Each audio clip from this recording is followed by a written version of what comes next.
奶奶吃饭前要先挤一勺洗洁精，接着放进鱼汤里，搅拌搅拌，直接喝了起来。记者闻了一下，满满的肥皂味，奶奶却吃得非常香。这还没完，喝完汤，奶奶又拿着一片白菜叶来到厨房，对着洗洁精连按了3次，小心翼翼把洗洁精包起来，直接塞进了嘴里。大家非常不解，为啥要吃洗洁精呢？奶奶说自己不能吃肉之类的高脂肪食物，如果要吃的话，必须提前吃点洗洁精，让它在胃里中和一下油脂。不得不说，这想法非常脑血栓啊。饭后，奶奶给大家讲了自己年轻时候的事，大家终于懂了奶奶为啥这么做。奶奶说年轻的时候穷啊，工作又累又苦，得了胃病也没钱去医院。偶然的一次，不小心吃下了半瓶洗洁精，她觉得自己肯定活不了了，听天由命吧。没想到啊，这下不仅没死，胃还不疼了。于是从那开始就一直吃。大家带她来医院检查，医生都觉得不可思议，胃里竟然没事，不过还是得戒掉洗洁精。如果胃痛的话，可以吃药缓解。奶奶也答应以后不会再吃。2周后，节目组做了个回访，发现奶奶还在吃洗洁精，大家又给奶奶科普了一番，要相信科学。1个月后，节目组再次回访，这次奶奶终于戒掉了洗洁精，只不过吃药又吃上瘾了，大家千万不要模仿哦。这猫有个怪癖，连医生都大为震惊，它1日3餐只吃泡菜，而且必须要够辣，饿了就会对着冰箱一直叫，因为冰箱里就有它梦寐以求的辣白菜。主人又把泡菜和米饭拌在一起，给它做了个泡菜拌饭，但小白很挑剔，只吃了拌饭中的泡菜，1粒米饭都没吃。主人说小白是流浪猫，刚捡回来的时候它什么都不吃，直到拿出泡菜的一刻，它竟然2眼发光，一直叫个不停，才知道这猫喜欢吃泡菜。一番检查下来，小白身体却很健康，只能说它天赋异禀。不过呢，医生还是建议要少吃泡菜。主人也很听话，回家就给小白做了泡菜味的猫粮，把猫粮和泡菜混合在一起。没想到啊，天生傲骨的小白竟然配合吃了起来。那就希望小白尽快戒掉泡菜，做个正经猫咪吧。这座老房子会不停地分泌黄色液体，流得满地都是。大妈们看到却异常兴奋，像疯了一样蹲在地上，用年糕蘸着液体，吃得一脸享受，甚至有人趴在地上舔食。他们还会把液体收集起来，说这液体能包治百病。听到此话，一旁的大叔也忍不住了，喝了一口后却一脸嫌弃，神秘液体越流越多，甚至连屋外也开始流。现在主要的流淌线路是3条，屋内2条，屋外1条。液体已经对这座老房子形成了包围之势，让大妈如此疯狂的液体到底是什么？节目组找来专家，用热像仪一测，屋顶的温度竟然高达43度，这就很反常了。接着来到屋顶一探究竟，可以看到密密麻麻液体流淌的痕迹，有些液体都凝固了，屋顶的木板都被浸透了，颜色也变得深沉，不知道液体是否具有腐蚀性。观察了半天，发现所有液体都是从一个缝隙里流出来的。专家壮着胆子把手伸到里面去抠，却抠到了一坨湿哒哒黏糊糊的东西，吓得他赶紧爬了下来。下来仔细一看，这不就是蜂巢吗？里面都是满满的蜂蜜。看到这一情况，在场的所有人都松了一口气。大妈表示，我说怎么吃起来有点甜呢？但为什么满是蜂巢的屋子里却没看见蜜蜂呢？专家表示，可能是由于最近大妈们在屋里上课，环境非常嘈杂，久而久之蜂群不能安稳工作，最后不得已弃巢了。大妈们听到这个消息都很伤感，这么好吃的蜂蜜以后吃不到了可咋办？大妈家出现了不应该出现的东西，就在她拔牙回家后，家里就凭空出现了一包牙齿，参差不齐的，足足有20颗，其中还有好几颗烂牙。牙齿是大妈整理橱柜时发现的，刚开始还以为是干燥剂，仔细一看差点吓死，这牙比正常人类的牙齿小了很多。真的是人类牙齿吗？牙医看了一眼，说不仅是人类牙齿，而且还是小孩的乳牙。一个人一般就有20颗乳牙，而这一包恰巧就有20颗，从形状上判断，应该就是同一个人的，很明显是专门收藏起来的。一听说是乳牙，大爷很不理解，因为老两口根本就没有孩子，最近也没人来过家里，那为啥会出现在自己家呢？这会不会是某种诅咒呢？随后记者在家里发现了蹊跷。10号这天，日历上标注的行程是去看牙医，大妈说那天确实去拔牙了，自己记性不好就在日历上做了标注，那会不会是她不小心从诊所带回来的呢？大妈却一口否认，大家也不确定她有没有健忘症。为了排除这种可能，接着来到牙医诊所，调出了监控，确实没看到大妈拿走任何东西。那牙齿到底是从哪里来的呢？聊天中得知，这房子是他们租的，1年前才搬进来的，而且房东就有个孩子。大家瞬间醍醐灌顶，这牙齿8成就是房东孩子的。接着联系到了房东，一问才知道，这牙齿确实是他家小孩的，当时搬家忘记拿了，一切都是虚惊一场。这是一棵会生钱的树，每天都能在树下找到1枚硬币，这些就是最近收集到的硬币，很奇怪，都是50的。店主说2个月前打扫卫生时，在店门口的树下意外发现的，之后每天都会出现1枚硬币，他也不敢用，只是把硬币收集起来。对于这种现象，有人说柿子树果实累累，象征着家族兴旺，可能是有人对着树许愿丢的硬币，这种说法还是挺靠谱的，毕竟我们这边也有许愿丢硬币的做法。奇怪的是，附近其他柿子树下面却找不到任何硬币，只有他店门口的树会这样，这就有点诡异了。店主很焦虑，这是有人在对自己下蛊施法吗？节目组安装了摄像头，想要找到丢硬币的人。经过漫长的等待，一位可疑的大妈出现了，她不经意地路过柿子树，随手朝树下丢了一个东西。节目组迅速出击，面对质疑，她却说什么硬币不硬币的，我丢的是一片树叶。原来大妈喜欢闻树叶的味道，时间一长，树叶的味道就淡了，自己就随手丢了而已。看起来好像真的不是这位大妈。节目组决定继续观察，一直到深夜都没有出现可疑人物。第二天早上7点起床到树下一看，再次发现了硬币。节目组赶紧调监控，发现了一个行为可疑的大妈。她在早上5点的时候有目的的朝树下丢了一个东西，随后匆匆离开。店主看到这一幕讲话了， 화재 주는 눈인데 原来这个大妈是收废品的，每天都会来店里收废纸箱。为了确定丢硬币的是不是她，店主在一枚硬币上做了记号。没一会儿，大妈又来收废品了，随后在店里买了一杯咖啡。店主把带记号的硬币找给了她，大妈刚出门就把硬币丢在了树下。随后店主找到硬币确认了，一直丢硬币的人就是废品大妈。节目组赶紧追了上去，大妈也承认了，丢硬币的就是自己。至于为什么一直这样做，大妈说店主每天都会把废纸箱给自己，而且还不要钱。为了感谢店主，又怕店主不接受，才会偷偷的把硬币丢在树下。至此真相大白，一个温暖感人的灵异事件。大妈最后也向店主解释了一切，和废品大妈一样，下面这位大妈也有反常行为。大妈交不起水电费，却每天给陌生商贩送钱，每人大约给2万，而且还不买东西，不要的话她会把钱丢进下水道。市场里的商贩都无缘无故收到过，就连街头卖菜的大爷大妈也收到过。这种奇怪的行为每天都会上演，而且最近金额也在变大，有人竟然一次收到了17万。大妈送钱也从不废话，丢下钱就走。假如一天要发10万，一年就是3600万。有人认为大妈可能中了彩票，然后想做善事回报社会，不然普通人根本没这么多钱。节目组在他经常发钱的路口安装了摄像机，经过漫长的等待，一个拉着购物车穿红色衣服的女人出现了。她先来到银行取钱，取完钱随手把一些钱送给了旁边坐着的老太太。老太太说真的奇怪，我都不认识她啊。大妈刚离开银行就开始给路边的小贩发钱，发完继续去下一个地方。节目组追上大妈想了解下情况，大妈发现了摄像机，拉着购物车就溜了。大妈的迷惑行为还在继续，买了几个汉堡后给旁边的人分了几个，路边树底下丢一个，剩下的直接丢进了垃圾桶，这多少就有点浪费啊。经过长时间的沟通，大妈同意让节目组跟她回家。和大家想象的不一样，她家里很破，而且家里只有大妈一人，那她为什么要给别人送钱？大妈却一口否认，说自己没有给别人送过钱。交不起水电费的大妈每天却给陌生人送钱，问她为什么这样做，大妈却说自己没有给陌生人送过钱。节目组说我们都拍下来了，就是你啊。大妈改口说自己是奉命办事的，是大山守护神让自己这么做的。然后大妈又扯了一些有的没的，越说越玄幻。节目组还发现她家一直没有交水电费，大妈的存折上也只有几万块，看起来生活本身就很困难了，根本不足以支撑她每天出去送钱。这时大妈又说自己把股票卖了，但看起来像是临时编的谎话。第二天大妈又去了银行，把刚取出来的15万直接放在大厅的凳子上，谁想要谁要。节目组把钱收起来还给大妈，大妈突然哈哈大笑，直接把钱丢进了下水道。这种反常举动，节目组觉得有必要带大妈去看医生了。街道办事处的工作人员都知道大妈的情况，想要帮助她都被拒绝了。节目组想要说服大妈去医院，还是被拒绝。接着大妈还哭了起来。经过连续几天的劝说，大妈同意去医院。一番交流过后，魏浩宇医生认为大妈患有精神分裂症，同时还出现了幻觉，都是由于长期缺爱导致的。医生建议大妈要敞开心扉，分享自己的感受。街道办事处表示会帮助大妈，给她温暖，让大妈感受到被爱。曾经收到大妈钱的商贩也表示会把钱还给大妈，希望她能好起来。至于她的钱到底哪里来的，节目中也没说明白。就这样吧，如果现实中遇到这种送钱的人，你们一定不要大惊小怪的，请叫上我，谢谢。我是月贝，关注我，每天一个迷惑行为大赏。大叔只是在走路，却引来一群人围观，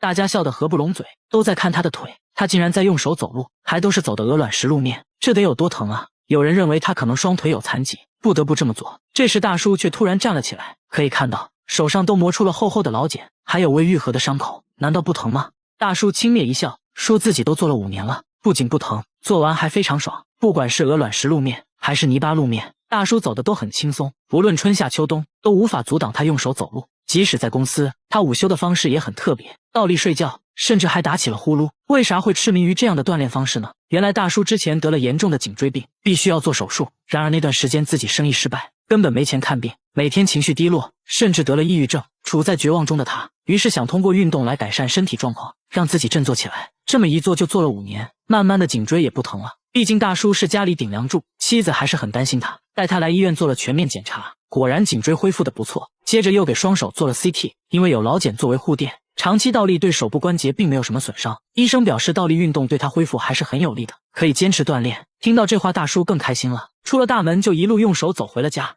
他把风油精涂在眼睛上，一天就要用掉1瓶，边涂还边笑，说涂完神清气爽。大叔随身都带着2瓶，家里到处都是风油精，看电视的时候涂，开车的时候涂，半夜也要涂1次。最急的人是他老婆，怕他涂死了，而他自己却说自己根本离不开风油精。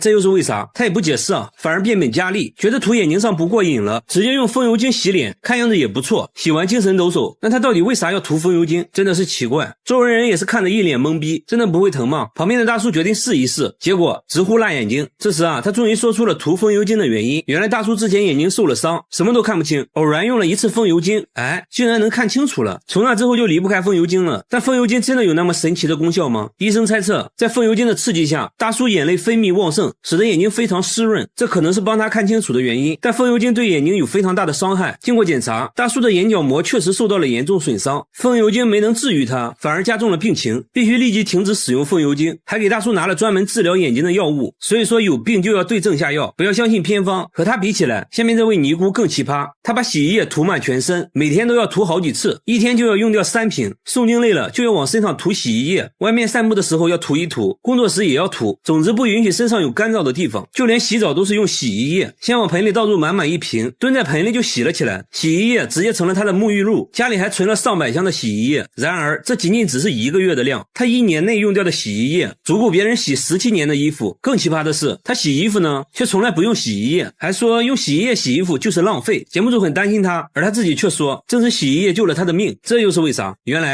去年他遭遇了入室抢劫，受了严重的外伤，虽然恢复了健康，但皮肤依然瘙痒不断。有天实在痛到无法忍受，莫名其妙涂了一点洗衣液，没想到皮肤一下就不痒了，还治好了自己的脚气，从此就一直使用洗衣液了。节目组还是担心他的健康，带他来到医院检查，医生说伤口愈合的时候痒一点是正常的，但由于洗衣液的刺激，他的皮肤变得很干燥，还得了皮炎，必须停止使用洗衣液。他也很听话，回家就把洗衣液都丢了，用上了正规的护肤品。和他一样有奇怪癖好的还有下面这位奶奶，她把凡士林涂在眼睛上，每天用1盒，已经这样做了30年，涂完还要做眼部运动，耳朵后面脖子上也不能少，再挖上一大勺涂在膝盖上，说可以治感冒，脚上也不能少，据说治脚气一绝。肚子疼呢就涂在肚脐眼里，手上有伤口也可以用，还说能加快伤口愈合。凡士林在他这里可以说是包治百病，一天就要涂3次，家里任何地方都能找到凡士林。医生说虽然凡士林有滋润皮肤的效果，但是要适量。奶奶呢却什么话都听不进去，因为她认为自己亲身体验过凡士林的神奇效果。奶奶出门可以不带钱包，但不能不带凡士林。来到公园就开始锻炼，爬上爬下，看起来身体确实很灵活。这还没完，奶奶还展示了自己的绝活劈叉。要知道奶奶今年已经80了，然而她的迷惑行为还不止这些。晚上睡觉前会拿2个木棍在身上来回敲打，说可以疏通经脉。为了健康，她把大部分时间都拿来锻炼身体。那她现在情况如何？医生检查过后说奶奶的眼睛出现了角膜发炎，不能再往眼睛上涂凡士林了。凡士林带给奶奶的只是一种心理安慰，对健康并没有什么好处，运动才是她保持健康的最大原因。好了，我是岳飞，关注我，每天一个迷惑行为大赏。监控每天都能拍到一个神秘物体，通体白色，还带2个小翅膀，一闪而过，速度极快。刚开始呢，工厂保安认为是塑料袋之类的东西，但每天都出现就很不正常了。员工在监控附近找了半天，都没有看到任何塑料袋，诡异的现象不断出现。工厂另一个监控也拍到了奇怪画面，有一束强光射在地面上，好像是外星飞碟在盘旋，同时还能听到狗在大叫。出来呢，却什么都没有看到，光束只能被监控拍到。这件事很快惊动了工厂老板娘，老板娘呢是个文化人，她才不信什么飞碟之类的，让员工用纸飞机模拟白色物体，在监控前丢出纸飞机，监控显示纸飞机全身也发着光，和刚开始拍到的物体很像。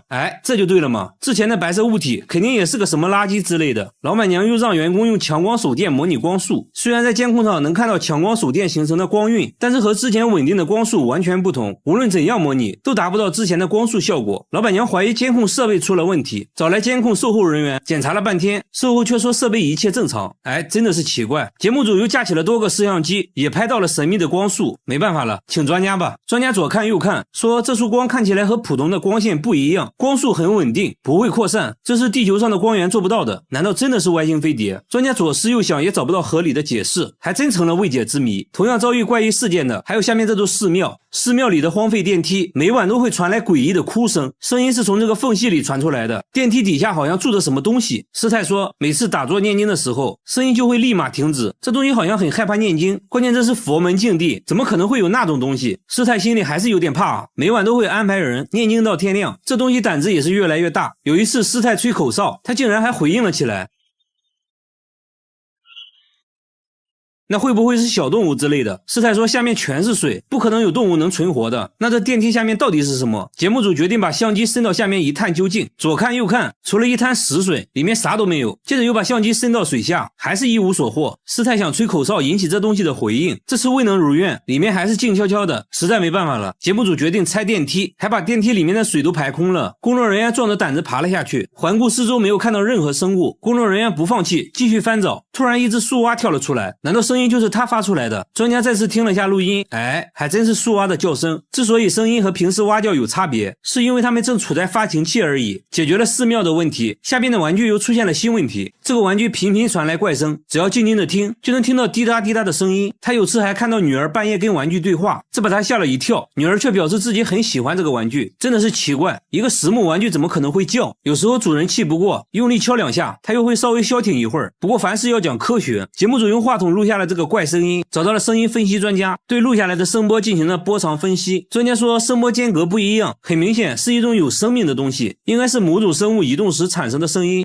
真是见了鬼了。主人拿的玩具又找到了一位木工，木工研究了半天，说自己没有听过这种声音，这不像是木头能发出来的。所以床里真的有某种生物吗？主人做了个奇葩的决定，把玩具带到了医院。干嘛呢？上 CT 机。医生们也是第一次给床做 CT， 看了半天，终于看到了一点点奇怪的地方。这个木头边框里面有个3厘米的东西，经过反复实验观察，医生确定这就是一只3厘米长的虫子，而且还发现了虫子吃木头的痕迹。看到这个东西，夫妻是想哭又想笑，原来都是他在搞鬼。好了，我是月贝，关注我，每天一个迷惑行为大赏。他天生就有2个胃，一次能吃100个肉夹馍，吃自助餐盘子都能堆到天花板。老板被狠狠上了一课，但这仅仅只是开胃菜。接着来到路边摊，又吃掉了10份烤冷面，这属于他的餐后甜点。这样下来一顿午餐就算吃完了。来到公司直接冲进了厕所，还说自己消化快，一天就要拉8次，放屁都比别人臭。每天都是上班、餐馆、厕所3点一线。下班后他来到一家烤肉店，先要了10斤五花肉垫垫肚子，烤到滋滋冒油，一次夹上3块，再放上一勺芥末，一口吞了下去。很快10斤肉就进肚子了，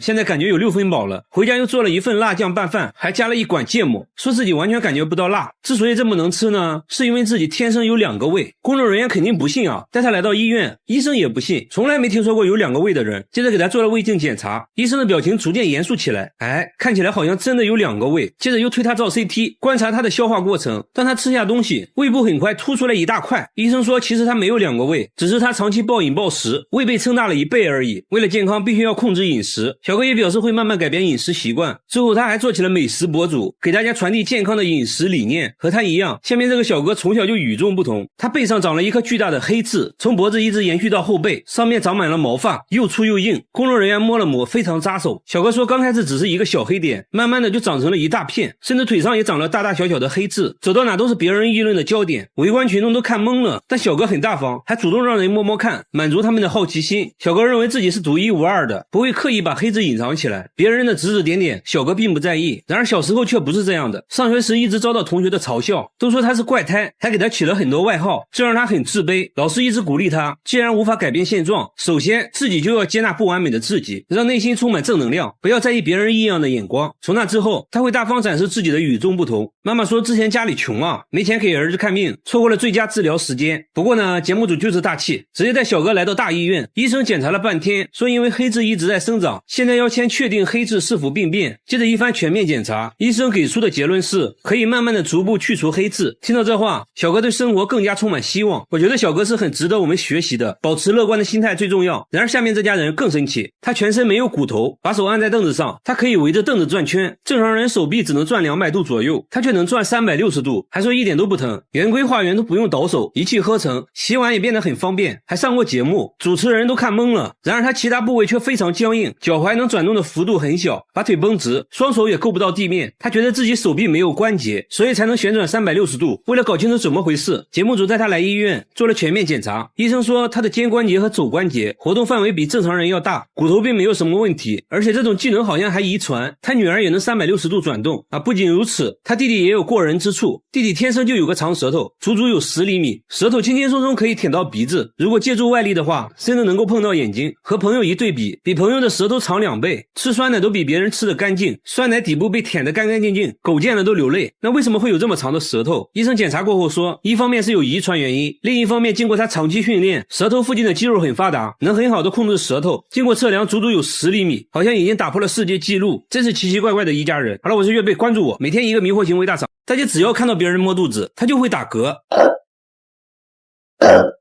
看到电视上有人摸肚子，也会止不住的打嗝，然而摸自己肚子却没有任何反应。节目组觉得大姐是故意的，大姐一口否认，还说自己吃得很健康，也不喜欢喝可乐等容易打嗝的东西。问题是她在餐厅工作，顾客酒足饭饱后都会摸一下肚子，这使得她打嗝不断，有一次还吐到了锅里，顾客一下子都不饿了。后来顾客都知道了她这种怪癖，还开玩笑似的当她面摸肚子。她去过很多医院，都没有查出任何毛病，医生都以为大姐在开玩笑。没办法，大姐还尝试每天吃消化药，也没有任何改善。节目组抱着一丝希望带她来到大医院进行了更彻底的检查，还是没有发现任何问题。那现在8成就是心理问题了。经过长时间的沟通，原来这个情况是5年前开始的。有一次呢，丈夫肚子痛，她帮丈夫按摩肚子，按着按着吧，自己就情不自禁的打嗝。丈夫看到大姐不停的打嗝，肚子立马就不疼了，但大姐却变成了这样。医生说按摩过程中碰巧打嗝，丈夫肚子也碰巧好了，这让大姐形成了一种强大的心理暗示，反正问题不大，以后不要太在意打嗝这件事，慢慢就会变正常。然而下面这个大爷打嗝更严重，她一天24小时不停的打嗝，即使憋气憋到窒息都没有用，根本停不下来，晚上都没办法睡觉。这种情况已经持续了6年，头发都掉光了。她得了高血压，甚至暴瘦了22斤。她尝试了很多方法，比如抬着头后仰，躺着喝水，一直吃柠檬，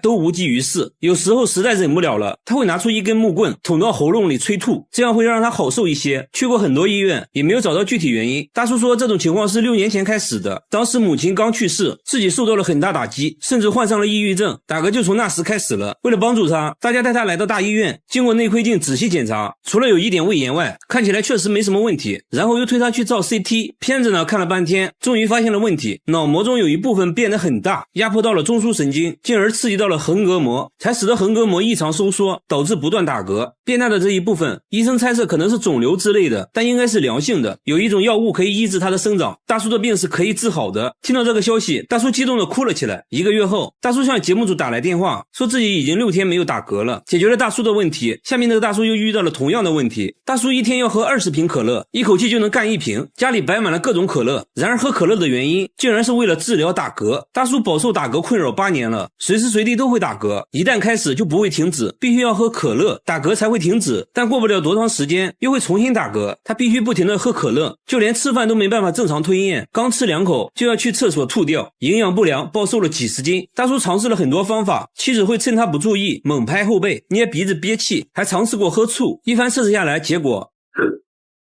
看来没什么用。大叔还听说过一个偏方，说喝尿很管用，于是大叔决定그냥 생각만 하고 말았어요. 번복하더라고요. 大叔干活时打嗝又开始了，身边没有可乐，只能把玉米杆捅进喉咙，利用催吐来止嗝。晚上睡觉，大叔也要准备一个痒痒挠，打嗝的时候就要把它塞进嘴里，效果不明显的话，他会强迫自己喝高度白酒，靠着酒精的麻醉才能睡觉。来医院做了各项检查，没有任何问题，医生认为是心理问题导致的。这时大叔也说出了自己的故事。原来8年前，大叔和别人有过纠纷，当时闹得很厉害，大叔一气之下怒火攻心，突然就开始打嗝了。最后在心理医生的帮助下，大叔终于恢复了正常。好了，我是岳贝，关注我，每天一个迷惑行为大赏。大叔每天必须随身带一根木棍，时不时就要拿着木棍去厕所，不然就会生不如死。只见他不停地用木棍捅嗓子，导致呕吐不止，老伴满眼心疼，说严重的时候即使这样做也没用。这到底是在干啥呢？原来大叔饱受打嗝困扰，一天24小时不停打嗝，即使憋气憋到窒息都没有用，晚上都没办法睡觉，头发都掉光了，甚至还得了高血压。他尝试了很多方法，比如躺着喝水，一直口含柠檬，但都无济于事。去过很多医院，也没有找到具体原因。有时候实在忍不了了，他会拿出一根木棍捅到喉咙里催吐，这样会让他好受一些。大叔说这种情况是6年前开始的，当时母亲刚去世，对他打击很大，甚至患上了抑郁症。打嗝从那时就莫名其妙的开始了。为了帮助他，大家带他来到了大医院，经过内窥镜仔细检查，除了有一点胃炎外，看起来确实没什么问题。然后又推他去照 CT， 片子看了半天，终于发现了问题，脑膜中有一部分变得很大，压迫到了神经，继而刺激到了横膈膜，使得横膈膜异常收缩，导致不断打嗝。变大的这一部分，医生猜测可能是良性肿瘤之类的，有一种药可以抑制它的生长。大叔的病是可以治好的。听到这个消息，大叔激动地哭了起来。1个月后，他向节目组打来电话，说自己已经6天没有打嗝了，精神面貌也远超过去，成了一个正常人。他的眼睛会喷水，倒上一杯汽水，直接用鼻子喝，喝完捏住鼻子掰开眼皮，只听吱的一声，一道细水柱从眼角喷了出来，喷出了2米远，足足持续了5分钟。这还没完，他又拿出一个气球塞进耳朵，捏住鼻子后，气球竟然一点点的变大，耳朵直接成了打气筒，不一会就把气球吹爆了。接下来他又表演了其他几个绝活，都是在眼睛射水基础上延伸出来的。他说做这些就是为了好玩。之前看了一个狗血韩剧，非常感人，但很奇怪，看着看着家里的天花板突然开始漏水，但外面并没有下雨啊。原来不是天花板漏水，是自己的眼泪喷出来了。这才知道自己还有这种绝技。从此他开始不断挑战自己，从刚开始喷得很短，慢慢到现在能喷2米远。现在他还要做个更大的挑战，用眼睛喷水灭蜡烛。结果喷出来的水流太小，没有成功，对着镜子左看右看，不应该呀。接着打了几个喷嚏疏通鼻腔，又试了几次还是不行。原来小哥是感冒了，他表示等自己好了会继续挑战。听说世界纪录能喷4米，自己准备刷新下。大妈38年没摘下过口罩，20多年的邻居都没见过她的脸，都说口罩下面的脸非常恐怖，看到就会做噩梦。只有她洗脸的时候才会临时摘掉一回，但从不照镜子，洗完脸就要赶紧戴上。到底是有多恐怖呢？大家想让大妈摘掉口罩也被拒绝了，即使和家人一起吃饭也不会摘口罩，自己独自一人在卧室吃。家人都20年没见过她的脸了，就连女儿拍结婚照她都没有参加，因为拍照要求摘口罩。不仅如此，大妈走路还必须用手撑着眼皮，说这样才能看清东西。但大妈年轻时并不是这样的，到底发生了什么呢？经过长时间的跟踪拍摄，大妈也慢慢打开了心扉。原来她18岁就结婚了，婚后生下了4个孩子，但第5个孩子很不幸，出生就夭折了，这对她打击很大。慢慢的嘴巴变得不听使唤，舌头也变得僵硬起来，面部不受控制的扭曲，因为害怕吓到别人，从此就戴上了口罩。大妈鼓足勇气摘下口罩，可以看到她的牙齿都掉光了，牙龈都是外翻的。医生表示这情况就是心理原因导致的肌强直，失去孩子的痛苦让她悲伤过度，以至于严重影响到了身体健康。医生制定了详细的康复规划，相信大妈的症状会慢慢得到改善。这只狗狗能看到鬼魂，不分昼夜的盯着天花板狂叫，叫声充满了恐惧。可天花板上什么都没有，也没有任何噪音。主人给客厅安装了监控，然而在深夜拍到的画面更加诡异。主人说1个月前爷爷去世了，他们参加完葬礼就搬到了这里。狗狗一到新家就表现得很反常，开始对着天花板叫，就算拿它最喜欢的食物也不能转移它的注意力，吃2口就要死死盯着天花板。有人说是爷爷跟到了家里，主人根本不相信这些，他们怀疑天花板上有什么小动物之类的，于是呢把热成像探头伸到了天花板，结果呢并没有任何发现。然后呢又怀疑是灯光导致的，接着用黑布把灯完全遮住。狗狗呢突然就不叫了，看来问题找到了。可还没过2分钟，狗狗呢再次叫了起来，实在没办法了，主人决定去楼上邻居家询问情况，敲了半天都没人开门，只好呢去物业咨询。结果物业的回答让人大吃一惊，楼上根本就没有人住，这就有点诡异了。而且呢监控显示狗狗晚上叫得更厉害，身体还不停颤抖，连主人都开始怀疑是不是真的有什么脏东西，他们是真的害怕了。于是找来了动物专家，专家观察了一会儿却笑了起来。专家说狗的听觉十分灵敏，可以听到人类听不见的声音，说天花板上一定有着细微的噪音。接着呢拿仪器一测，果然有声音，31分贝，相当于轻声说话的音量。这种声音呢人类是听不到的，但狗狗就可以听得很清楚，把声音放大后才听清，原来是公寓管道流水的声音。之所以狗狗反应这么激烈，是因为刚刚搬了新家，再加上狗狗对环境变化极为敏感，才导致它不停地叫，并没有什么鬼魂。主人终于松了一口气。解决方法呢也很简单，录下这个声音，然后调高音量，反复放给狗狗听，期间呢再给它一些奖励，慢慢矫正认知，让它彻底爱上这个声音。果然呢经过多次脱敏训练，狗狗不再乱叫，很快呢就睡着了，它是真的累了。在这里娶老婆主要靠抢，当街看上一个不认识的女孩，就可以明目张胆的抢回家，强迫他们给自己做老婆。女孩父母知道后，不但不报警，反而会热情招待绑匪。只因这里有个奇葩的习俗，这个男孩马上就要结婚了，万事俱备，就缺新娘了。现在呢，只需要去街上抢一个女孩回来就行了。新郎的朋友们正在商议绑架细节。新郎说和这个女孩仅仅见过几次，第一次见面就爱上了她，于是呢就开始策划绑架，已经策划了1个月。新郎还贴心的提醒朋友，抢人尽量小心一点，别弄得青一块紫一块的。男孩们显得很兴奋，出发前还做了个奇怪的仪式，家里长辈还叮嘱千万别让她跑了。随后他们来到女孩家附近，先联系上了女孩的闺蜜，让闺蜜叫上女孩去打水，帮他们把女孩引出来。然后呢，他们紧随其后，伺机而动。说完行动就开始了。街边的大妈早已看破一切，但什么都没说，好像已经习惯了。很快，女孩和闺蜜提着水桶出了门，女孩显然不知道自己已经被闺蜜出卖。新郎的朋友紧随其后，见时机成熟，朋友示意司机跟上来，时刻准备着。女孩正在打水，男孩们装成路人，慢慢靠近，趁女孩不注意，直接下手架了起来。接着硬生生把女孩塞进车里。节目组大为震惊，这其实跟真实的绑架没有一点区别。女孩声嘶力竭地叫着妈妈妈妈，但周围的邻居却只顾着看热闹，脸上呢还笑嘻嘻的。面对一群陌生的男人，女孩脸上惊恐万分，奋力反抗，但无论怎样挣扎都显得那么无力。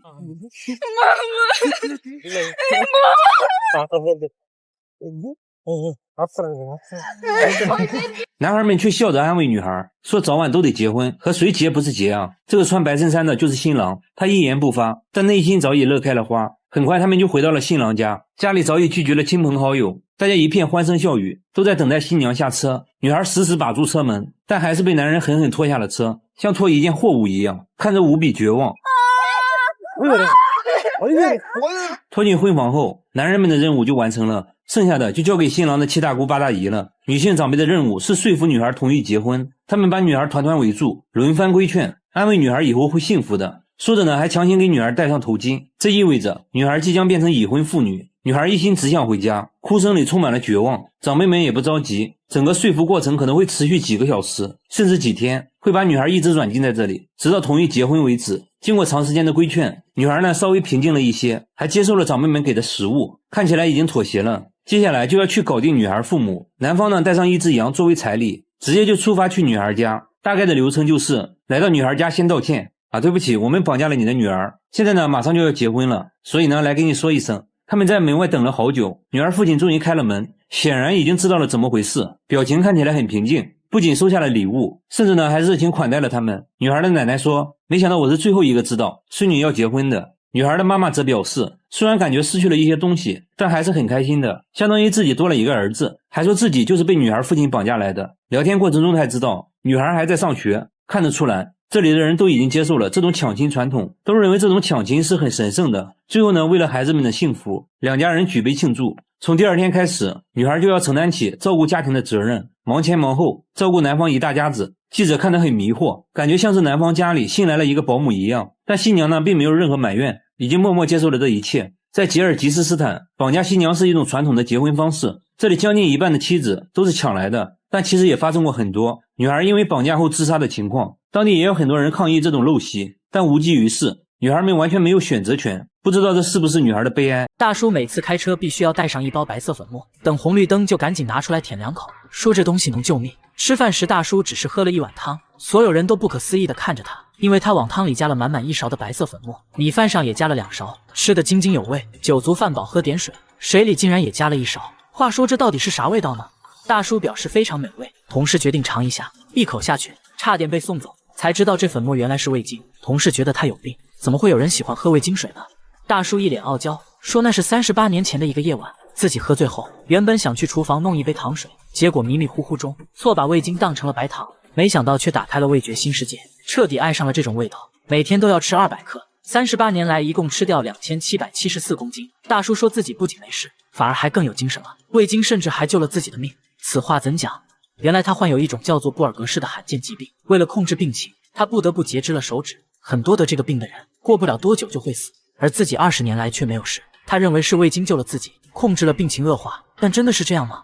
医生给出了不同的说法，检查发现他得了严重胃病，由于味精的大量摄入，还导致了糖尿病，也就是说味精对他的病情不仅没帮助，反而还加重了，所以他必须停止吃味精，要相信科学。大叔表示那这样自己的快乐就没有了，不过为了健康自己会慢慢戒掉味精，那就让我们祝大叔早日康复吧，大家千万不要模仿哦。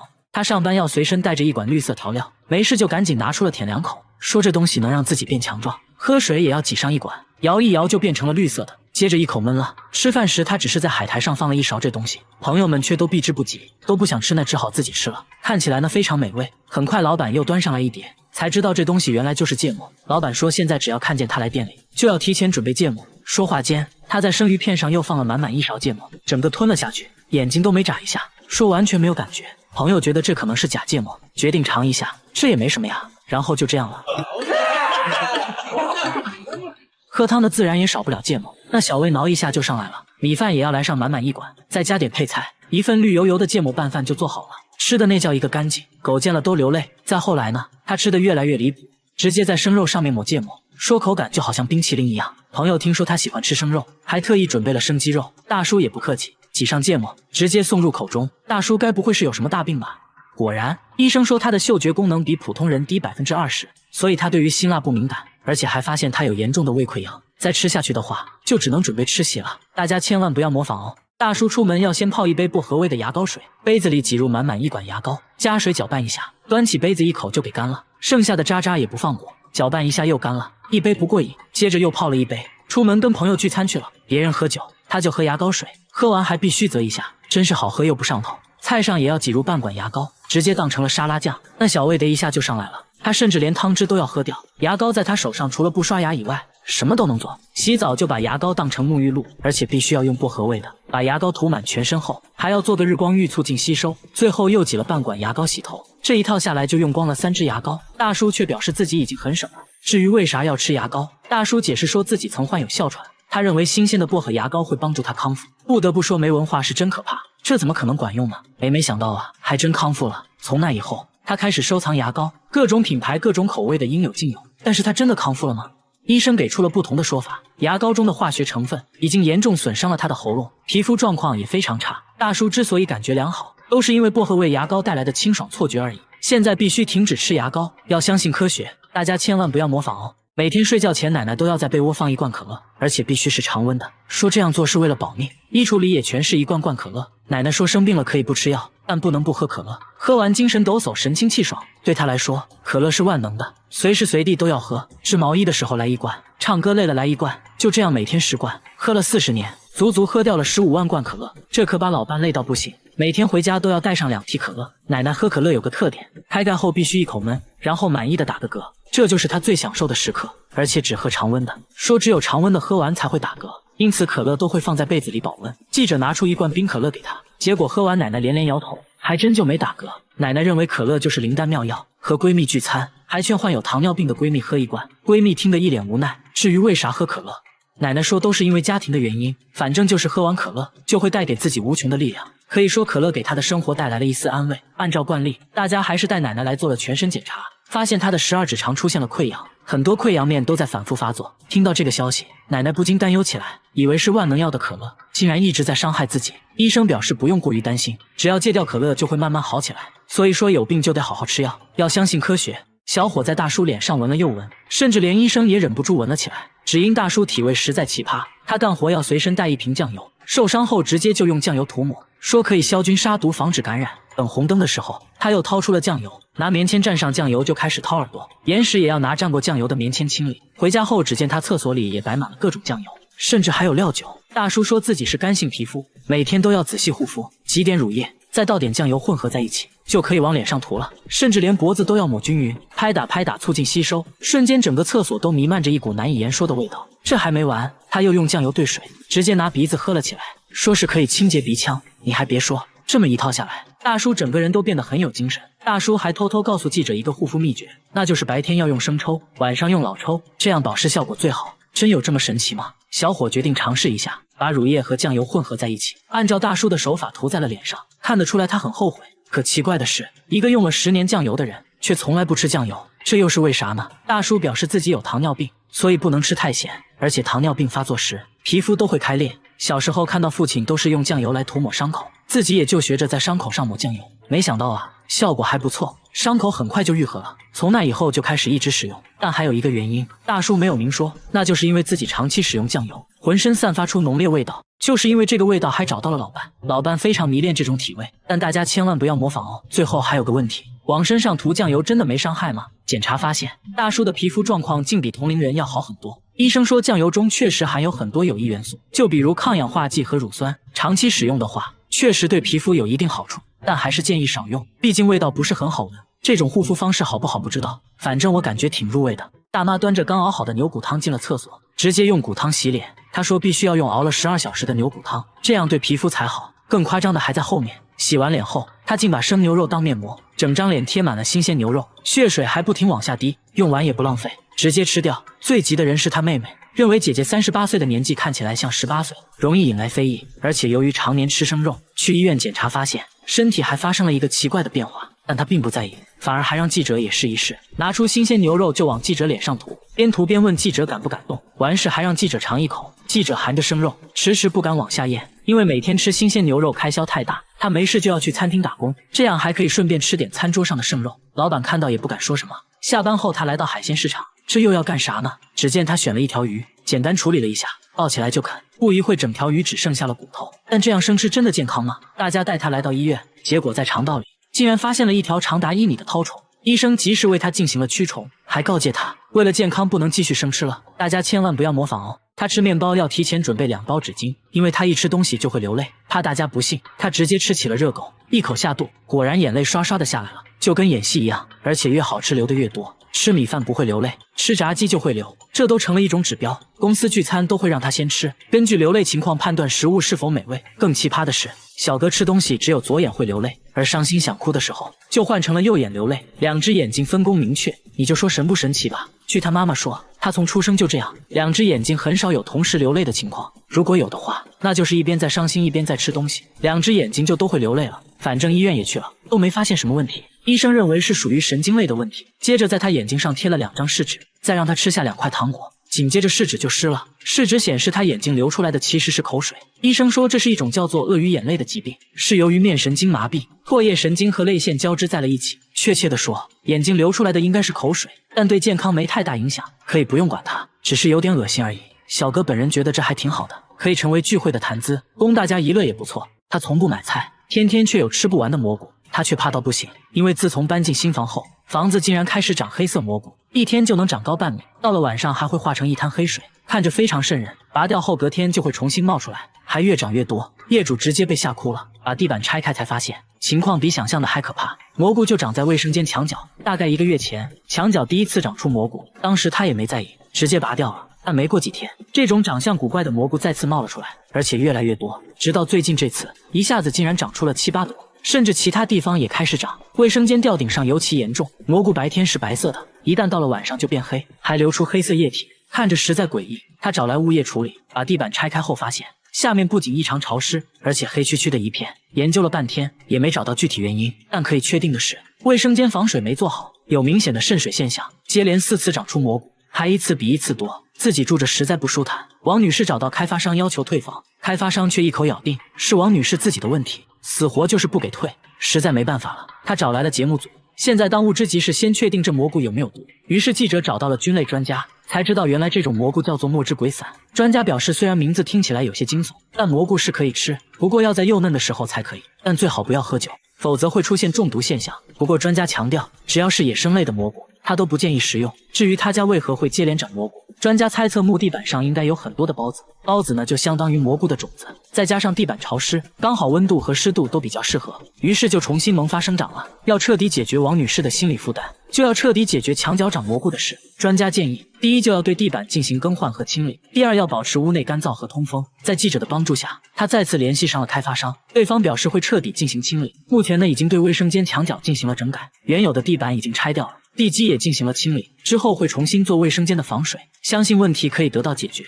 家里没人留长发，卧室却常常出现超过1米的头发，最长的能达到2米多，比他本人都高。有时出现在厕所，有时出现在卧室，拔一跟自己的头发做对比，无论是颜色还是触感，都几乎一模一样。他认为这就是人的头发，关键家人都是短发，而且最近来做客的也都是短发。一开始还误会了老公，以为是老公在外面带来的。这种现象是1周前叠衣服时发现的，衣服是刚从烘干机里拿出来的，赶紧查看烘干机，里面却干干净净，毛都没有。可慢慢的头发出现的越来越频繁，看着吓人。房子是他们租的，刚住进来也没几个月，而且像这样的房子租金却很便宜。当时房主也是很着急的往外租，他们怀疑房子里发生过什么不好的事，难不成真有那东西？摄像小哥才不信，带着毛发找到专家，专家研究半天，说从厚度和质地来看，确实跟头发非常相似。接着又放在显微镜下这么一看，结果显而易见，这并不是头发，而是一种线头，应该就是衣服上的一些缝线。接着妻子检查了所有衣服，果然在一件西装上抽出了一模一样的线头，长度也完全吻合，又是虚惊一场。他把一坨大便锁在了保险箱里，还说这大便价值100万，里3层外3层的打开，这不就是块石头吗？但他说这是金鱼的便便，名叫龙涎香，高档香水就是用这玩意做的，比黄金还要贵10倍。拿在手上，明显比真正的石头要轻很多，闻起来还有种雨后的泥土味。难道真的是龙涎香？大便是在自家养鱼场发现的，他本来以为是块石头，随手扔水里竟然飘了上来，长这么大哪见过这情况？上网那么一查，和网上说的龙涎香非常像，这不一夜暴富了吗？朋友们都觉得这是真的，但村里老人表示，他们这地方根本就没出现过金鱼，哪来的金鱼大便啊？说再多都没用。接下来直接找专家，专家说龙涎香其实是金鱼体内的一种结石，非常稀有，可能100只金鱼里面都不一定有一个。接着对着大便一阵猛闻，还做了简单的测验，无论是颜色还是质地都非常符合，初步判断这可能就是龙涎香。接着对其取样化验，大叔满怀期待，离财富自由越来越近了。然而一番分析后，结果却显示这并不是龙涎香，只是一块在海上漂浮很久的塑料泡沫。大叔的宝贝瞬间一文不值，妻子安慰大叔，但大叔反手就撒了一波狗粮，你才是我的臭宝呀。大叔洗脸只洗半边，因为他的脸有点特别，小朋友看到都直呼太酷啦。他只有半边脸会出汗，左脸汗如雨下，右脸却异常干燥，甚至连鼻子嘴巴也被一分为二。更神奇的是，当他吃辣的时候，就换成了右脸出汗，左脸又变得干燥起来。怕大家不信，他直接吃起了烧烤，接着把纸巾铺在脸上，右边瞬间就湿透了，很直观的就可以看出区别，两边脸分工明确，始终就只有一边出汗，你就说神不神奇吧。大叔说这现象是从1年前开始的，去年做了一场大手术，掀开衣服还能看到一道明显的手术疤痕，他怀疑是手术留下的后遗症。大家一起来到医院，医生检查了半天，说这其实不算后遗症，是由于术后的脊椎在恢复，中途可能压迫到了汗腺神经，才出现了半边脸冒汗的现象。不过不用担心，现在要做的就是保持乐观心态，等脊椎恢复正常后，汗腺就可以正常工作了，这种情况就会慢慢消失的。这下大叔放心了，甚至觉得这还挺好的，可以成为聚会的谈资，供大家一乐也不错。但我有个快速恢复的方法，不知道靠不靠谱。在很热的地方吃辣的，那不就两边都出汗了，对吧？他们用摄像机对准深山中的一个狗窝，在远处的车里警惕地观察，拍到的画面让人后背发凉。这狗一到晚上12点就会神秘消失，天亮了又会准时出现。问题是它一直被链子锁着，锁扣非常结实，除非有人帮助，不然狗是无法自己打开的。但是家里人都问过了，没人打开过锁扣，这就很诡异了。大家决定安装摄像机，整夜拍摄。刚开始一切正常，时间来到半夜2点13，突然一阵声响，大家被惊醒，接着就发现狗妈妈又消失了，只留下了2只小狗仔。大家赶紧查看录像，只见它在狗窝附近徘徊了片刻，突然在没有任何人帮助的情况下，锁扣就被打开了，接着就消失在黑夜里。看着录像，大家不禁起了一身鸡皮疙瘩，中间到底发生了什么呢？动物专家反复观看录像，认为问题可能就出在链子上，这链子是有硬度的，只要将链子巧妙地旋转一下，就可以轻松地别开锁扣。只是这个旋转角度不好掌握，但很明显，狗妈妈已经可以熟练地找到这个角度，很轻松就打开了锁扣。但现在还有一个疑问，它为啥每天晚上都要溜出去呢？大家仔细检查了它的出走路线，发现它每天出去是来这里吃狗粮，毕竟吃饱喝足才有精力喂养狗崽子，应该是本能驱使让它这样做。主人也很懂事，在每天的狗粮里又加了一盒罐头，换上了新的锁扣，这样它就不会在半夜消失了。酋长抓起一把泥土，根据土里蚂蚁的多少来寻找一种在这个季节才有的食物，这东西对他们来说比黄金还要珍贵，即使冒着9死1生的风险也要得到它。每次行动前还要进行一番奇怪的仪式，向丛林祈祷平安与成功。马上就要下雨了，必须立即采取行动。他们来到一棵参天大树前，他断定这棵树上就有他们要找的美食。这树足足有40米高，需要6个人才能抱过来，这是个不小的挑战。但为了族人，他依然决定爬上去，砍下一根藤条，用力拧成绳子，把自己和树干牢牢捆绑在一起，这是他唯一的保护措施。刚开始攀爬速度很快，6米长的藤条在他手中灵活摆动，很快就爬到了10几米。这时树干开始变得湿滑，他拿出斧头挖出一些洞，当成落脚点，这就是他不断向上的基石。爬到一半的时候，他突然停了下来，看起来应该是抽筋了。长时间的攀爬，他早已精疲力尽，现在进退两难，只能挂在半空缓一缓。短暂休息后，看着妻儿期盼的眼神，他咬咬牙再次出发。他一鼓作气，树顶近在咫尺。与此同时，树下的搭档点燃了树叶，迅速把这堆树叶传送上去。这个是关键道具，树顶长满了苔藓，湿滑无比，在没有任何防护措施下，每一步都要小心翼翼，一旦失足肯定粉身碎骨。他拿着这捆树枝，在树顶找了半天，来到一个树洞前，一边用浓烟熏烤洞口，一边用斧头砍。还没砍几下，斧头就沾上了一些神秘液体，他迫不及待品尝起来。看样子已经找到了，原来他们苦苦寻找的美食就是蜂蜜。当斧头沾上蜂蜜，就意味着快大功告成了。把洞口凿开，直接把手伸了进去，终于收获了第一块蜂巢。蜜蜂对他发起围攻，他也毫不在意，很快就装满了竹篮。蜂蜜对于他们来说异常珍贵，一点都不能浪费。他把手上残留的蜂蜜也刮进了竹篮，地上的妻儿已经在咽口水了。他赶紧把竹篮传递下去。从天而降的这一整筐蜂蜜，让翘首以盼的家人们感到欣喜。对于一直将昆虫、荷叶草作为主食的他们而言，只有这个季节才能吃到蜂蜜，因此倍感甜蜜。此刻他也可以尽情享受收获的喜悦。这就是巴雅卡族人跨越生死的一餐。大叔每天来菜市场，却从不买菜，商贩们却开心得不得了，因为大叔是来抓苍蝇的，他一巴掌就能抓到5只，抓过的苍蝇足足装了4大袋。菜市场的苍蝇见了他都吓尿了，只要他出手绝对不会落空，引得商贩连连喝彩。看着只是简单的挥挥手，有个商贩觉得自己也可以，结果一只都没抓到。工作时，一只不知好歹的蚊子飞到了大叔身边，大叔慢慢靠近，苍蝇察觉不对立马就跑，但是太晚了，大叔已经出手，没有一只苍蝇能活着逃出他的手掌心。大叔轻蔑一笑，表示这都不算啥。紧接着他表情严肃起来，眼神快速扫描，原来屋顶还趴着一只。大叔迅速丢出纸团，苍蝇瞬间成了肉泥。大叔对蚊子恨之入骨是有原因的，都是因为13年前的一件小事。当时正在和客户谈合作，没成想菜里竟然出现了一只死苍蝇，客户愤然离去，20万元的订单也随之丢了。仅仅因为一个苍蝇就损失了20万。大叔越想越气，发誓只要有他在的地方绝对不允许有苍蝇。从那以后，他开始训练自己的反应力，苦练抓银龙抓手，对着树练习7伤拳，手背都磨出了厚厚的老茧。就这样练就了100%空手抓苍蝇的绝技。1年时间内抓到的苍蝇装满了4大袋，还把苍蝇做成了标本，就是为了更好的研究它。正所谓知己知彼，百战百胜。现在大叔还开了一个昆虫消杀公司，只要别人一个电话，他就会带着员工上门抓苍蝇，一边用扑蝇器，一边大叔徒手抓。结果扑蝇器还没有大叔的效率高，不得不说大叔的技能真的很实用啊。母亲在荒漠搭建帐篷，用来圈养11岁的女儿，每天强制喂食30碗米饭，如果反抗就会被母亲绑起来，甚至还在食物里添加不明液体，说是对女孩好。记者看到都大吃一惊，之所以这么做都是因为当地有个奇葩习俗，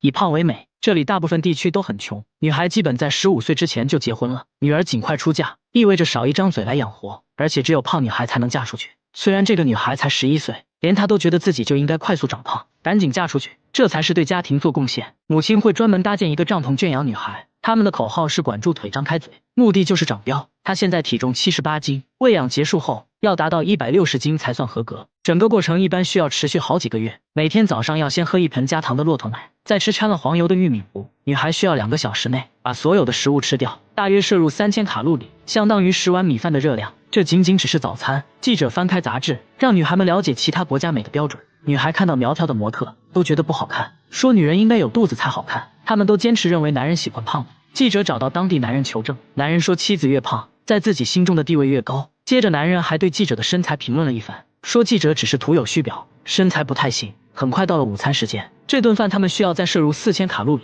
再加上晚餐，他们就要吃够9000卡路里，这相当于30碗米饭的热量。记者决定亲自体验一下，和女孩吃一样的早餐，结果吃了1/3就吃不下了，只能出去散步消食。在采访过程中，记者还发现了更夸张的事，在另一个增肥营里面被喂养的女孩大多都在10岁以下，在这里用牛奶和燕麦喂养，目的是撑大女孩的胃，为之后的喂养做准备。女孩在监视下必须要吃完，有的女孩边吃边吐，母亲却并不在意，甚至会在食物里添加增肥的药物，吃了让人昏昏欲睡。记者看了下药品说明，大吃一惊，这分明就是违禁品，根本就不靠谱，但市场上却随处可见。据了解，这种药确实有增重效果，副作用同样严重，吃死人的例子也不在少数。即使这样，也不能阻止女孩继续服用。在以胖为美的毛里塔尼亚，为了满足这种病态的审美，女孩没有选择的权利属实悲哀。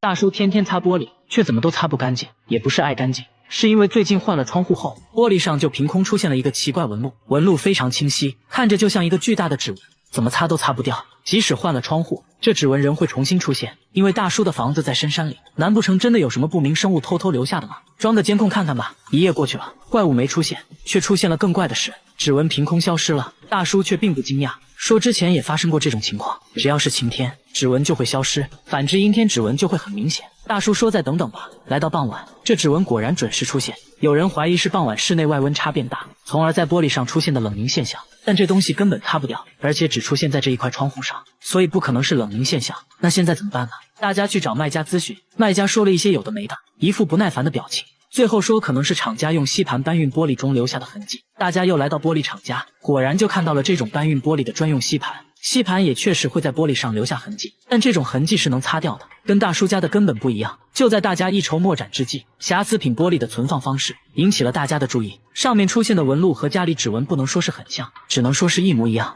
厂长解释说，刚生产出来的玻璃很热，需要在下面垫上一层厚厚的油纸，大家隐隐感觉这层油纸可能就是谜团的关键。带着油纸找到专家，专家分析半天，又说了一大堆我听不懂的。总之结论就是玻璃上的纹路还真是油纸印上去的。刚开始纹路还是能擦掉的，但一些瑕疵品玻璃在露天环境中存放时间一长，这纹路就会深深印在玻璃上，是很难擦掉的。工厂为了利益最大化，会把这种超大的瑕疵品玻璃做成小一点的窗户玻璃。恰巧大叔买的窗户玻璃就是用这种瑕疵品做的，于是就出现了这种怪现象。至于这纹路在晴天时消失，是由于温度升高导致的。知道了怎么回事，这下不用再换玻璃了。他给自家小香猪带上计步器，又装了个结实背带，准备给猪减肥。这只小香猪几个月就长到了180斤，两个男人都抱不起来，肚子都快碰到地板了，还长出了3下巴。本来是个迷你猪，结果现在一对比，主人变得很迷你。有次主人想要抱一下，就闪到了腰，实在没办法了，主人带他来到废品站，用这里的臂膀来称重，整整180斤。这还是迷你小香猪吗？不是说好的长不大吗？想到当时卖家承诺的假一赔10，主人联系卖家售后，卖家表示可以赔10倍。首先把货退回来，我们重新给你发10只小猪仔。主人一想，不对啊，我这不就成养猪的了吗？毕竟养了这么长时间，都有感情了。主人决定给他减肥，带上计步器，一块行走的五花肉上线了。刚走了2步，他就躺下了。本以为他至少能走30分钟，结果他要休息30分钟。看来运动不适合，只能让他少吃点了，用食物引诱他运动。结果主人却累瘦了。最后主人想到了一个绝招，给他制作了一个结实背带，前面吊上一根他最爱的胡萝卜。你别说效果不错，他走路积极多了。几天后再次上称，减肥效果十分显著，整整减掉了半斤，而且很可能是上称前那坨便便的重量。用仪器一测，他的体脂率超过了85%。医生擦了擦口水，说这种猪吃起来很香，而不是这猪是很难减肥成功的。但主人并没有放弃，表示会一直陪他减肥，希望他能变回迷你猪。大妈用胶带把天花板的灯都封了起来，又在客厅放了4台空气净化器，24小时开着，说是为了保命。因为他家天花板一直飘来一股恶臭，闻着像腐尸的味道，把天花板上的孔洞封死后，臭味反而越来越大，连厨房上面也传来了恶臭。不过最臭的还要数卧室，一开门恶臭扑鼻而来。丈夫对于这种气味表示还好，因为他有鼻炎闻不到，但这可苦了大妈了，经常被熏得睡不着，不得已装上了4台净化器，但并没什么效果。天一亮他就出门，家里一刻都待不下去。为了搞清楚怎么一回事，专家用设备分别检测了天花板和厨房，数值都很正常。随后来到卧室，瞬间数值爆表，越靠近化妆台数值越大。化妆台上的一个小盒子引起了专家的注意，大妈说这是保湿霜，已经很久没用过了。拧开盖子，一股恶臭袭来，差点把专家送走。用仪器测了一下，数值超过了34，要知道下水道的气味也才20左右。仔细一看，原来这保湿霜早就过期变质了。家里的恶臭就是从保湿霜里飘出来的，因为一直开着卧室的窗户，臭味就被吹得满屋都是，让他误以为是天花板上传来的。大妈只是在家种了一个盆栽，却引得植物专家纷纷上门参观，只因这盆栽实在不一般，一夜就能长高20厘米，10多天就长到了3米。大家架起摄像机对着植物顶端，一夜过去了，植物肉眼可见的疯狂生长。据大妈介绍，这盆栽大有来头，前段时间她做了个手术，出院后就遇到了一个怪和尚，什么都没说，就把这植物送给了她。说来也是奇怪，自从这植物来到家里，大妈身体也在一天天好转。大妈觉得这一切都是盆栽带来的，认为她肯定是被高僧加持过。从那时起，大妈每天精心照料，浇水都用山泉水。刚开始她只是冒了一个小尖尖，没想到10多天竟然疯长到了3米。她现在就想知道这东西到底是啥。专家看到这景象也觉得不可思议，因为当地环境不利于它生长，长成这么高非常罕见。说这是一种墨西哥植物，名叫龙舌兰，这根长长的就是它的花茎，最终可能会在顶端开花。据说每30年才会开一次，而且环境要非常适合。但韩国的冬天太冷了，可能无法等到开花的那一刻。最后专家还说了一个残酷真相，龙舌兰一生只开一次，那就是一旦开花，也就意味着它的生命到头了。大妈显得很伤感，专家说可以采集到种子进行播种繁殖。大妈又恢复了笑容。1个月后，令人意想不到的是，龙舌兰真就开花了，艳丽的黄色花朵看起来好像一把火炬，上面还泛着光，蜜蜂都被吸引来了，最终高度也达到了3.6米。全村男女老少齐聚一堂，都想来沾沾好运。据说龙舌兰开花就能实现愿望，众人纷纷点赞许愿。这道越南美食我保证你没吃过，食材必须提前1周预定。处理食材最关键的工具就是食指和刮胡刀。这道越南美食就是爆炒猪波伊，食材闻起来虽然有些大海的味道，但做好后味道很棒。不信你看大妈吃的一脸享受。清洗至少就需要1小时，去腥3件套稿里头，再切上几个小柠檬，就这么使劲揉搓，接着把食指插到里面反复搓洗，必须把残留的白浆都清理干净。老表的手法也是相当娴熟，平时肯定没少练习。其实我感觉切开洗的会比较彻底，至于老表为啥这样洗，可能就是单纯的喜欢这个手感吧。挨个捅了几分钟，看起来确实白净了不少。接下来就要用刮胡刀把毛刮干净，否则吃到一嘴毛还是挺影响兴致的。就这样完成了食材的初步处理。接下来起锅烧水，放上几根小芹菜去腥。超过水的猪波伊看起来饱满了很多，捞出来过遍冰水，顺便再清洗一下，这样做出来更脆爽。接着切成厚厚的薄片，挤上辣椒酱，用手抓匀，简单腌制一下。接下来起锅烧油，葱姜蒜爆香，倒入猪波伊翻炒，期间加上几片杨桃，大火翻炒。临出锅再撒上灵魂香葱，这么一道越南美食就做好了。有一说一，看着还不错，当地讲究以形补形。接着让大妈尝了尝，大妈挠了挠屁股，意犹未尽的表示还不错，建议艾特你那爱吹牛波伊的朋友也来试试。对来说呢，下面这个大妈就正常多了，鸡蛋连壳一起吃，一天要吃1斤蛋壳，大妈已经吃了10年。香蕉在裤子上蹭2下啊，直接连皮吃，再来一口带皮的橘子，哈密瓜，带皮吃，甚至连苹果核也要吃，这样吃不会吃出问题吗？而他自己却说这是外壳救了他的命，这又是为啥？他也不解释啊，反而变本加厉，觉得果壳不过瘾了，直接吃起了生板栗，看样子味道也不错啊，2口就能吃下1个。大妈的闺蜜都很担心她，叫她来吃饭改善一下，没想到啊，大妈却把饭菜扔在一边，拿起蟹壳直接开灶，她边吃还边嫌弃，说螃蟹啊还是生的好吃。接着又把朋友吃剩的鱼骨头用菜叶包起来，几口就吃了下去。那她为啥要吃这些呢？真的是奇怪。到目前为止，带皮的水果没有什么是大妈不能吃的啊，即使是榴莲它也是带皮哦，这个没有。大妈说果皮才是好东西，有营养，而且自己很健康。接着她终于告诉大家吃这些的原因，原来啊，当年她得了很严重的胃溃疡，有天痛到无法忍受，莫名其妙吃了带壳的鸡蛋，没想到胃里一下她就不疼了，从此就走上吃壳的道路。节目组也带她去检查了，胃病真的好了，身体啥毛病没有，但医生还是建议大妈少吃，不然很可能会损伤肠道。一定要吃的话，最好中午吃。和大妈一样，下面这个大爷也是狠人，他把洗洁精当沐浴露，白醋当洗面奶，食用油拿来护肤，还说比护肤品好用。13年来都是这样护肤的。护肤3部曲安排上，第一步往毛巾上挤入洗洁精，接着往全身涂抹，脸上也不能少，拿水一冲，第一步完成。接着倒出白醋，均匀的涂抹在脸上，拍打拍打促进吸收。最后一步往皮肤上涂抹食用油，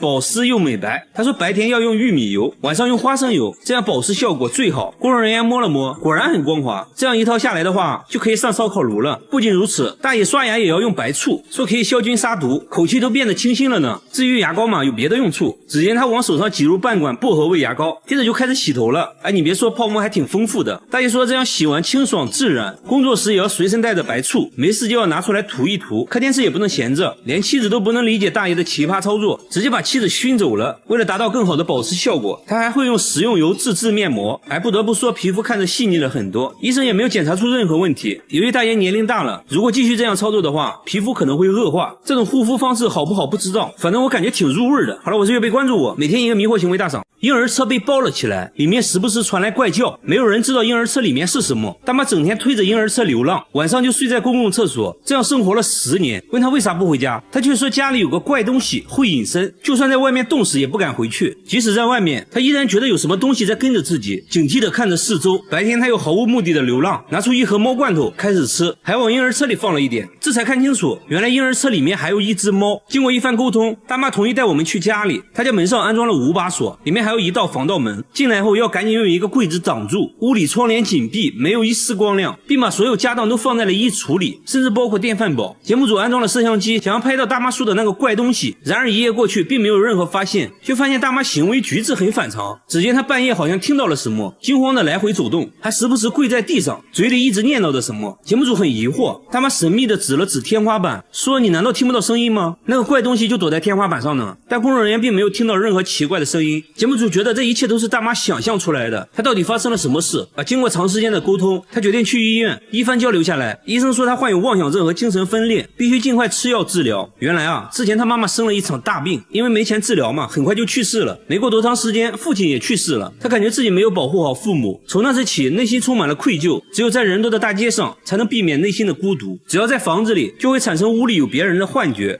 小伙在大妈的卧室偷偷安了摄像机，正对着床头，拍到了令人毛骨悚然的一幕。每到半夜3点50，大叔的手机都会准时响，妻子明明就在身边，手机里却传来妻子的声音，一直重复说着在不在，听着像是正在通话。查看手机却没有任何通话记录，起初以为手机有问题，赶紧拿去修，结果手机一切正常。你就说怪不怪吧？这诡异现象搞得老两口心神不宁。最怕的人是大妈，之前还做过噩梦，梦里的人说要把她带走，现在联想起来越想越怕，听到自己的声音就会浑身哆嗦。每天靠吃药才能入睡，怕大家不信，大妈提议在卧室装摄像机，整夜拍摄。画面显示3点50，手机准时响起，电话那边还是重复一句在不在，依旧没有通话记录。记者也觉得不可思议，感觉不像有人在搞恶作剧。记者查看手机，发现手机上方一直有闹钟的标志，点开一看，设置的时间就是3点50。大叔皱着眉头，一脸无辜，说不记得定过闹钟，就算是闹钟，那也不应该是妻子的声音啊。大家点开闹钟铃声一听，就是半夜响起的声音。简单来说，就是大叔把之前大妈说话的声音录了起来，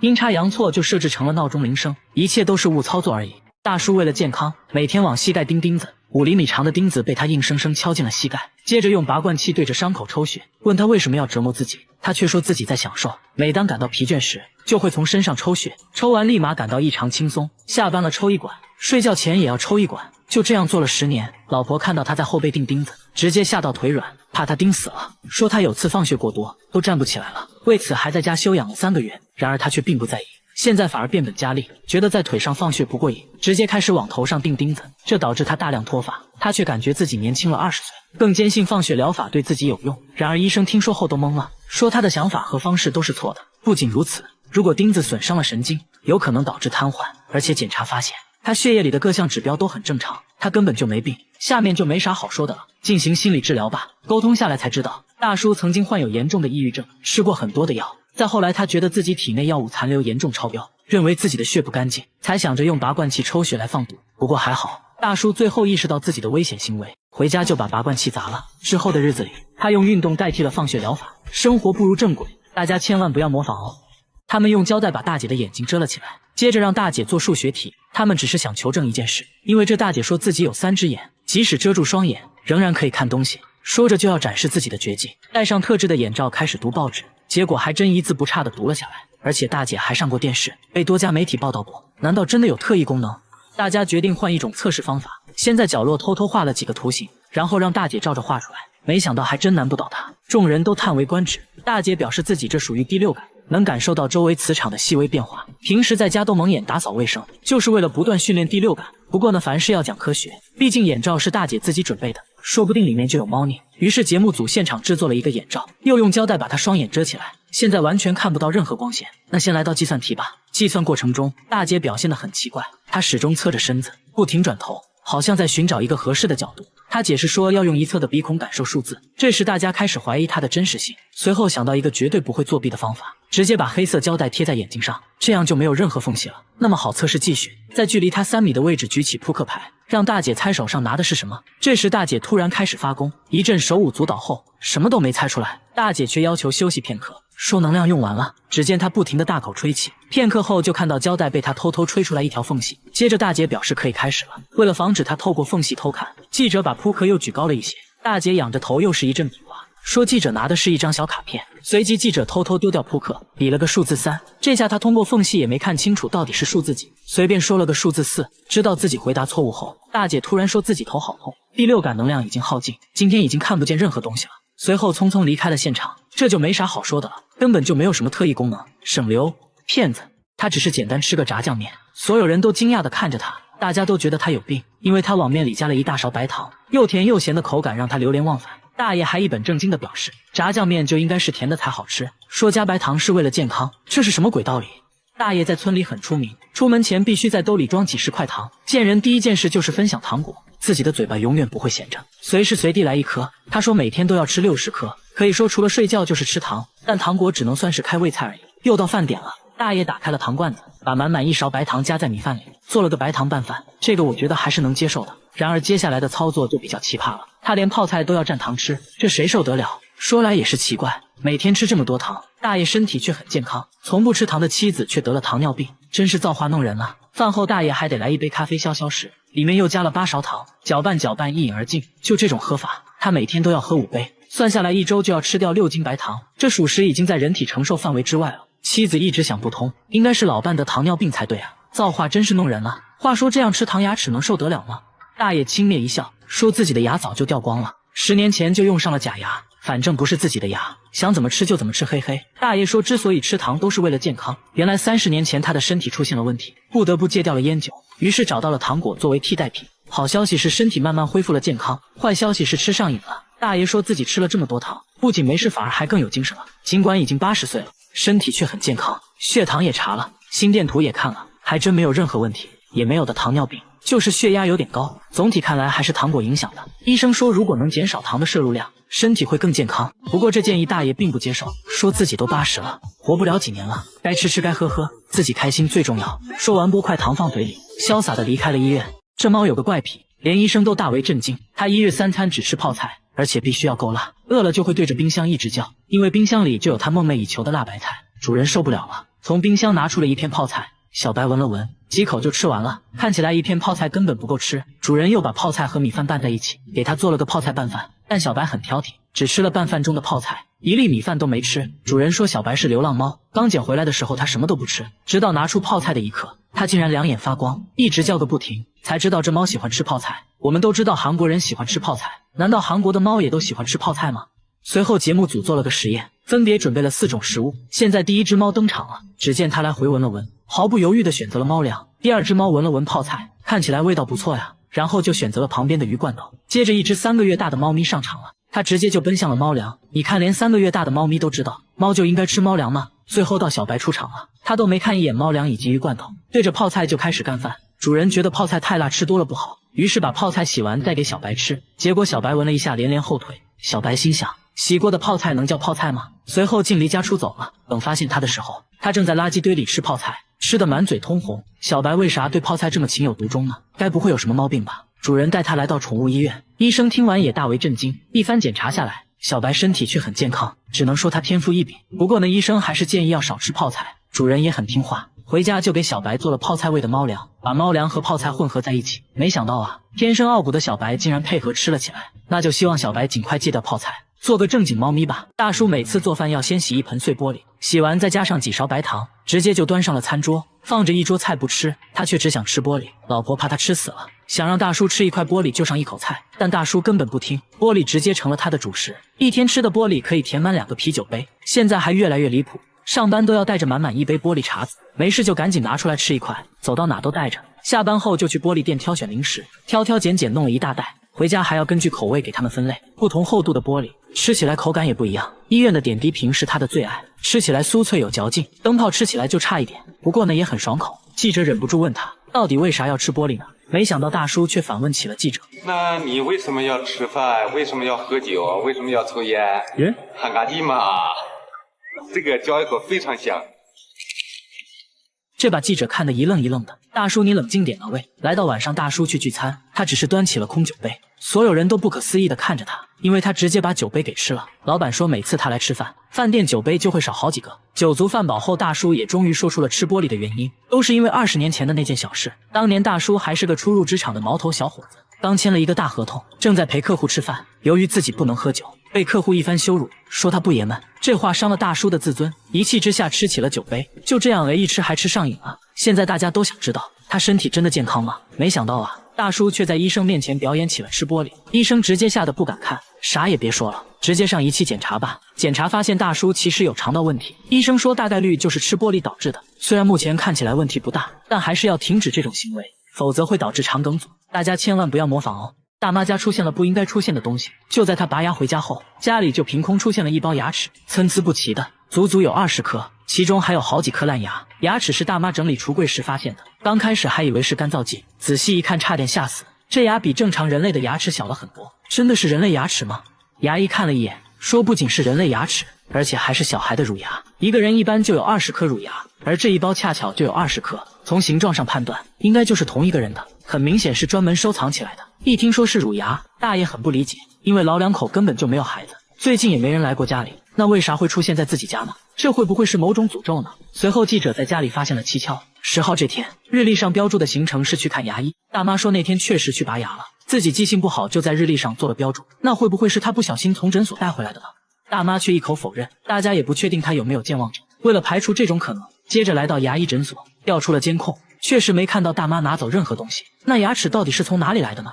聊天中得知，这房子是他们租的，1年前才搬进来的，而且房东就有个孩子。大家瞬间醍醐灌顶，这牙齿8成就是房东孩子的。接着联系到了房东，一问才知道，这牙齿确实是他家小孩的，当时搬家忘记拿了，一切都是虚惊一场。大妈每天买1只公鸡，却从来不吃，一到深夜就把鸡放在陌生人的店门口，连续4年从未间断。店主说从来没见过真人，刚开始也没在意，直接就吃掉了。接下来的几天，每天都能收到1只，可奇怪的是，附近其他店都没收到过鸡，这很明显和自己有关。他吓得不敢再吃，这很像是一种诅咒啊！怀疑是同行嫉妒自己的生意，恶意放在这里的。店主决定把自己经营的中餐厅改成面馆，并把菜单中关于鸡的菜品全部下架。即使这样，每天早上鸡还是准时出现，从不缺席。这下店主更慌了，大家决定偷偷安装监控，找到这个放鸡的人。一直等到深夜，监控中出现一位可疑人员，他神色慌张，四处张望，确定没人后，放下鸡转身迅速离开了。店主吓得不敢说话，因为这人他之前就认识，好像就住在这附近。大家检查了沿街所有监控，果然发现了他的行踪，最后走进了一栋公寓。大家决定在公寓楼下蹲点，等了整整1天，在傍晚时分终于等到了大妈。大家赶紧追了上去，质问大妈为啥要这么做，但大妈一口否认，简单丢下一句我什么都不知道，接着快速跑开了。记者一路追，大妈终于顶不住了，说出了2句让人摸不着头脑的话。요새 사랑 다 하고 사는 사람이 세상이 아니야? 아무개라도 다 사랑하고 사는 세상이 아니야? 这是啥意思呢？原来是大妈认为来韩国工作的人不容易，看到中餐厅就有种莫名的好感，觉得应该帮助来韩国的中国人分享一点自己的爱。事了拂衣去，深藏功与名。在大家的撮合下，大妈和店主终于见了面，沟通下来误会解开了，店主现在可以放心经营中餐厅，大妈也不用以这种怪异的方式继续散播爱了，省流。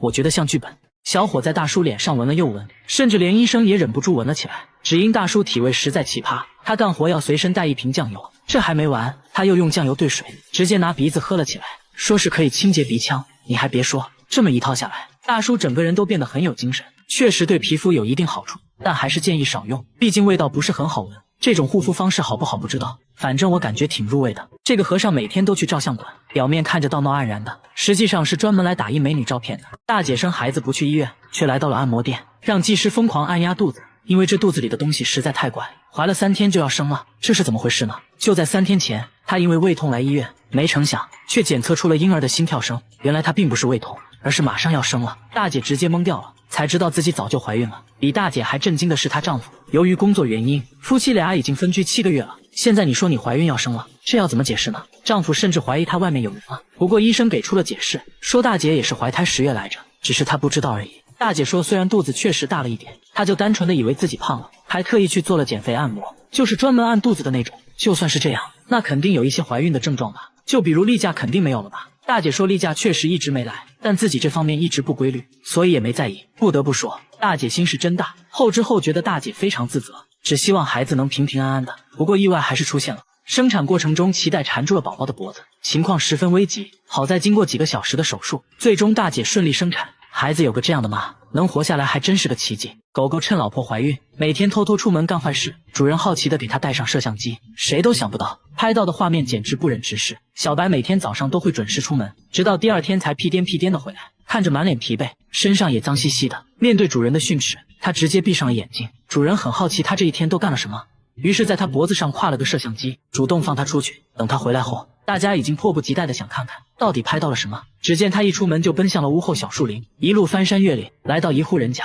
就看到一只小母狗热情的迎了上来。小白上去就用舌头打了个招呼，院子里另一只小母狗也不能冷落，也是一顿甜言蜜语。本以为故事到此就结束了，没想到小白只待了2分钟，又来到了第3只小母狗身边，看起来这些都是他女朋友。主人这才知道为啥他每天都很累，每天爱的供养，这也太潇洒了吧。这还没完，接着他又去见了另外2个女友，每见一个都要温存一段时间，妥妥的渣男了。5个女友都是白色的，本以为他偏爱白色，没想到还是肤浅了。不同肤色的他也毫不在乎，这只小黄狗也是他女朋友。小白自己也看不下去了，直接假装睡着了。妻子小黑很绝望，知道你渣，没想到这么渣。但更夸张的还在后面，主人决定带小白亲自去见见他的女朋友。据这家主人说，小白每天都会来，并且跟自家的狗生了一窝小狗仔。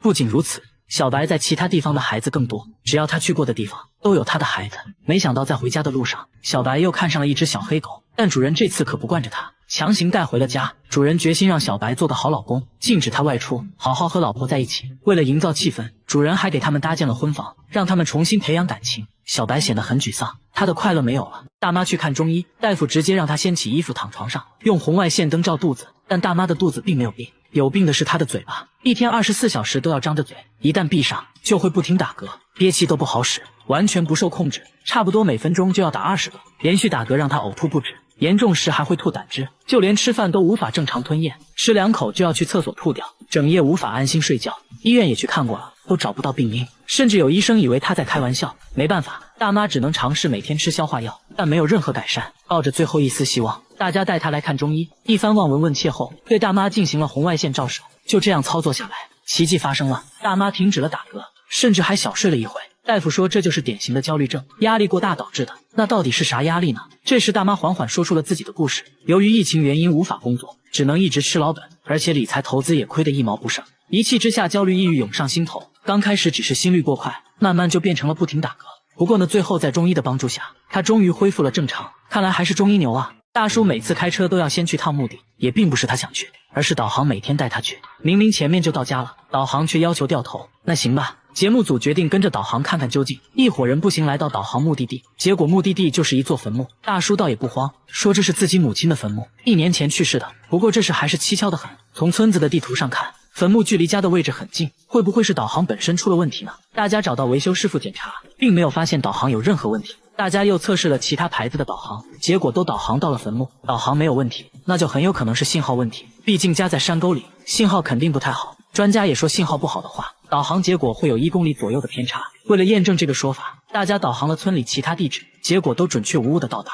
一时间关于灵异导航，街坊四邻是议论纷纷，还有人说是他母亲对现在的目的不满意，毕竟是走进科学，咱们还是得搞清楚怎么一回事。大家找到了村长，村长说大叔母亲的墓地原来也属于村里，后来因为某种原因就被划分了出去。说到这里，大家终于找到点头绪，接着来到测绘局咨询。电子地图上显示，他家原来的地址编号现在成了坟墓所在山头的编号，简单来说就是导航地址没有及时更新导致的。看吧，又一次带大家走进了科学。